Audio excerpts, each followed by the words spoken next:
Bom dia! Dá bom dia, mãezinha! Bom dia! Fala, bom dia! Bom dia! Bom dia! Ela pensa que é de comer. Muita gente mandou mensagens pra gente desde a semana passada, quando nós estivemos aqui na praia, passando um feriado aqui com manhã, perguntando. Eu sei que é uma dúvida de quase todas as pessoas que cuidam de um familiar com um quadro demencial, que é o desafio de viajar com eles. E aí a gente resolveu vir aqui enquanto família, enquanto rede de apoio que cuida, que aceita esse desafio de fazer uma viagem, de fazer um passeio, para conversar com vocês e falar na real o que dá e o que não dá para fazer. E aí a primeira coisa que a gente precisa considerar na hora de responder essa pergunta, vale a pena levar, dá para fazer uma viagem com eles? A resposta é depende. Depende de vários fatores, né, amor? Isso. Ano passado, eu lembro que a gente viveu um grande desafio, porque eu e a minha filha mais velha queríamos levar a manhã para uma viagem, era uma viagem para a Europa, e a mais nova e Fábio disseram assim, é loucura levar ela com a gente. E eu só me convenci depois que, conversando com uma tia minha, que também é idosa, mas não tem um quadro como o da minha mãe, ela disse, minha filha, não leve sua mãe para lá não, porque assim, vai ser muito difícil para vocês a viagem. Porque a Europa, infelizmente, até pelas restrições dos lugares históricos, né, que não podem sofrer adaptações para facilitar a vida de quem tem algum tipo de limitação física, então é difícil você se locomover.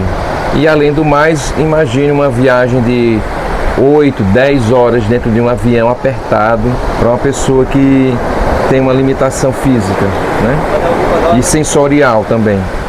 Imagina aquele banheiro que é uma mini cabine numa aeronave. São muitos fatores a considerar. E aí, por mais que a gente queira, a gente enquanto família, a gente quer que eles participem, a gente quer incluir. E quem acompanha a gente no Instagram sabe que a gente inclui mesmo naquilo que é possível, naquilo que dá para fazer com ela. A gente faz coisas que ela gosta muito e que dá para fazer. E isso aqui que a gente está fazendo agora, que é estar na praia, estar aproveitando um final de semana com ela junto, é algo ainda possível. Por quê? Porque a gente tem toda uma estrutura montada aqui para levar ela para casa, se precisar fazer uma troca, uma higienização, se ela se cansar. É diferente de uma viagem para um lugar distante. E antes de decidir que não íamos levar ela para essa viagem na Europa, a gente tinha feito uma viagem com ela, uma viagem curta. Foi uma viagem para o Rio de Janeiro. As pessoas que já acompanham a gente aí há mais tempo viram essa viagem, tem lá nos destaques alguns momentos que a gente viveu, a gente levou ela no Pão de Açúcar, mas ali a gente já sentiu que estava ficando muito difícil viajar com ela, e é porque é uma viagem de 2 horas, né? 3 horas, acho. Por aí. Mas tudo vai se tornando cada vez mais difícil. No início da doença, às vezes o difícil é o estado deles em relação à resistência, reclamam muito, reagem mal, se não estão fazendo um tratamento adequado. Às vezes tem ali uma crise de ansiedade, agitação, irritabilidade, fazem coisas que constrangem a família, e aí isso também precisa ser ponderado, porque não é porque eles têm um quadro demencial que a gente vai chegar em qualquer lugar e querer que todo mundo aceite a condição deles quando eles estão fazendo algo que a gente enquanto família fica constrangido, e quem dirá os outros, não é verdade? É muito importante ponderar o estado de saúde atual do seu familiar para decidir o que dá e o que não dá para fazer com eles. Isso não quer dizer que você vai excluir de tudo, que não dá para fazer absolutamente nada. Tem muita coisa que dá para fazer sim, de acordo com o estado deles, físico e mental. O tratamento com cannabis com certeza é um facilitador para a gente. Ter uma rede de apoio também. Eu acredito que sem uma rede de apoio que apoiasse, ajudasse, a gente não conseguiria também incluí-la em tantas coisas, mas o bom senso. Eu acho que a palavra-chave para a gente decidir o que dá para fazer e o que não dá para fazer com eles é bom senso. Quando eu digo isso não quer dizer excluir de tudo, é porque muita gente chega para mim e diz assim: ah, para você é fácil. Para você é fácil porque sua mãe ainda se locomove. Com uma certa dificuldade hoje, mas ela se locomove. Ah, porque você tem condições financeiras para isso. Porque, e aí são vários os argumentos utilizados para dizer, para justificar porque que eu consigo fazer as coisas que eu faço com a minha mãe e as outras pessoas que estão falando, né, que estão questionando, que estão justificando não fazer, utilizam. Mas aí eu dou um exemplo, é um exemplo clássico, que é o caso do Matheus, que levava a Dona Zilda já partiu, ela era cadeirante e ele levava ela nas corridas que ele participava, ela corria junto com ele. Então, assim, não é o estado de saúde física da pessoa necessariamente que impossibilita fazer algumas coisas.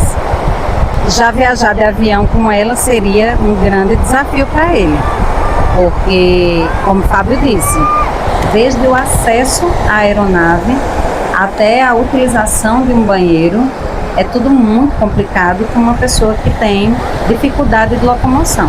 Então, a primeira coisa que vocês precisam fazer quando estiverem decidindo uma viagem é ver o estado de saúde atual, é ver o lugar para onde vocês estão indo, a distância, o clima, o tipo de comida, para saber até que ponto vocês vão conseguir aí trazer um mínimo de conforto para o seu familiar e, consequentemente, para toda a família.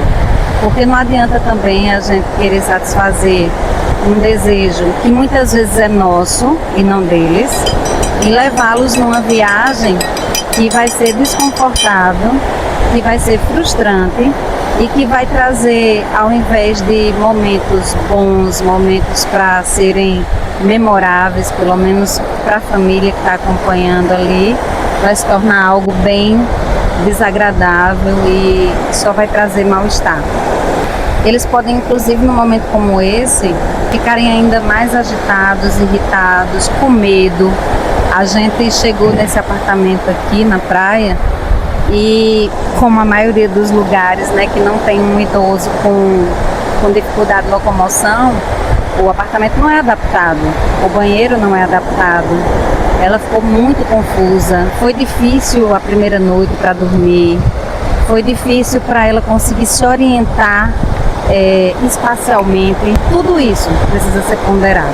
Não adianta só chegar aqui para vocês e dizer assim: ah, dá para fazer porque eu faço. Não. Cada um dentro da sua realidade e do quadro clínico do seu familiar é que vai poder decidir, junto com a sua rede de apoio, o que dá e o que não dá para fazer. Mas, se vocês tiverem condições, se o quadro clínico permitir, se o estado de saúde permitir, façam, porque o tempo não volta. E mesmo quando eles perdem a memória, eles sentem: minha mãe está aqui, ela não sabe que dia é hoje, ela pode não saber quem somos nós, os vínculos familiares que existem entre nós, mas esse momento aqui é um momento que traz para ela bem-estar e alegria. Isso também precisa ser ponderado na hora de decidir o que fazer com eles, se devemos ou não levá-los numa viagem. Você quer colocar alguma coisa mais, amor? É isso, é pensar em todos esses pontos e identificar qual é o passeio que cabe dentro do perfil de cada pessoa. Para que, como você disse, em vez de se transformar num momento de prazer, num momento de estresse, né? Então é ter essa capacidade de perceber o que se adapta para cada pessoa, porque cada pessoa é única, né? Então tem que adaptar. E às vezes um passeio é até dar uma volta no quarteirão e na pracinha do lado, né, Paulinha? E uma coisa que eu senti na viagem que nós fizemos ano passado, senti muito por não poder levá-la, Foi a partir daí que veio o desejo de registrar os momentos com vídeos para mandar para ela, para mostrar para ela, para que de alguma forma ela pudesse viajar junto com a gente na viagem que a gente fez. E foi daí que nasceu o canal Turistinha Besta. Tem toda uma história por trás desse nome. Ela própria falava: deixa de ser besta, menina, quando a gente queria tirar uma foto ou fazer um vídeo em algum lugar. Mas depois eu conto essa história para vocês. Será que é por isso que veio esse nome? Por que será? E como a gente sentiu muito, né, a gente com esse olhar de cuidador, a gente sentiu muito na Europa essa questão da acessibilidade. Eu faço parte de uma comissão de inclusão, então a gente vê o quanto é difícil para as pessoas que têm dificuldade de locomoção ter oportunidade de fazer uma viagem, de viver essas experiências. E aí a gente tem registrado esses momentos para compartilhar, não só com a minha mãe, que já não pode fazer uma viagem longa, como com tantas e tantas Paulinhas e Joãos e Josés que existem pelo mundo e que não vão poder, por algum motivo, fazer uma viagem como as que a gente está tendo a oportunidade de fazer agora, graças a Deus. Uma pena mesmo não poder levar ela. O sonho da minha mãe era conhecer as Ilhas Gregas. E eu senti muito, muito mesmo ano passado, quando eu fiz essa viagem, não pude levá-la comigo. Mas estando lá e vendo a realidade, a dificuldade que é se locomover em muitos lugares, passeios que seriam impossíveis de fazer com ela, é que eu me dei conta de que realmente foi a melhor decisão a tomar e que esse sonho vai ter que ser realizado através dos vídeos que a gente faz, dos registros que a gente compartilha. Pensem bem direitinho e não deixem de viajar, seja de que forma for, pode ser até sentadinho aí no seu sofá, tá bom? Um beijo, manda um beijo, mãe. Assim, ó. Beijo, gente, até a próxima.